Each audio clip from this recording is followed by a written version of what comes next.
We're going to use a piece of 3/32 cable here. We're going to use a swivel. As you can see, there's a variety of swivels here.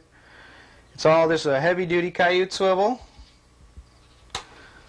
Here's just your regular Fox and Coon type of swivel. It's a little bit lighter, about one size lighter. And here's one that I make if I'm going to use it on Coon or Fox strictly.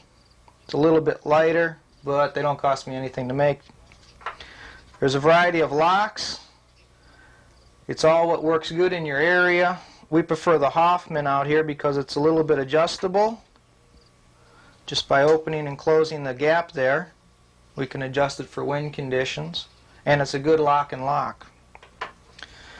Okay, well, so to make one snare you need a length of cable, either 40 inches for fences or 5 foot to 10 foot for staking. You want to use two stops, 2 aluminum stops. We're going to use a deer stop. And here's a heavy-duty washer. Washer may not seem important, but a heavy washer will keep your ferrule, once it's bent, from binding. If you got a real thin-duty washer and you pull it and put a kink in it, you've lost your swivel effect. We're going to use a Hoffman lock. First we'll put the swivel on. And take that and slip that through. If you just put your stop on here and crimped it down, it would bind up on this V area here. So once you slip your heavy-duty washer over, we've got the concave side on the bottom and the convex side on the top. This will allow the least amount of friction for it to swivel. You want to slip your stop in there, but you want to leave a little bit, maybe a 1/16 of an inch sticking out. This will allow for when you mushroom this, it'll move out towards there. You don't want it inside, you're not really sure how good it's crimped. If you got a little bit sticking out, you know. Set it in here, just about center. Pull it down. Once that cam flips over, she meshes are pretty good there. As you can see, it's a professional crimp. It's a good looking crimp. Now for your memory of the cable, when this thing is in shipment, when your spool's in shipment, you've got your cable wrapped around, it gets a natural memory to it, a natural bend. So what we want to do is we want to use that bend to our advantage. So we slip our lock through there. You go through the slide side first and come around. We have to slip our deer stop on there. Then we go through the stop end. Main thing is to let the cable make its own loop. See, it's natural, it's bent, there's no kinks in it, and that's what you want.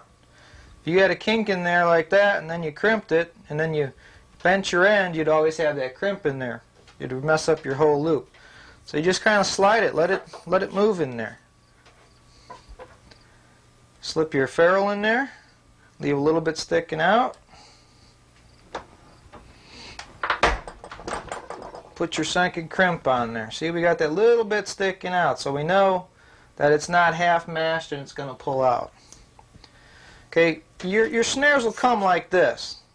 They only need one more adjustment, which you have to do when you get them at home. That's right up here. You want to take and slip that out. You can use them like this, they'll work. But you're better off if you put a little bend in here. Kind of bend it over and hold them together and give it a squeeze. You don't want to actually damage or fray the cable. You just want to put a kink in there. Kind of a 7 shape. Pull it through your lock. What that gives you, it gives you a nice loop. Now to make your loop a little better, you can pull up here. And you got a nice loop for Fox, Coyote, or Coon. Now deer stop, I've got measurements here because I manufacture them. For our state law, which is 2.5 inches, you measure out. Of course, you got to put it on the slide side of the lock. One thing about a deer stop is they're great at avoiding deer, but they do a little bit of fur damage if they're not put on correctly. So what we want to do is we want to lay that on the edge of the press, close it, and pull the cable to this side, farthest away from where we're going to crush.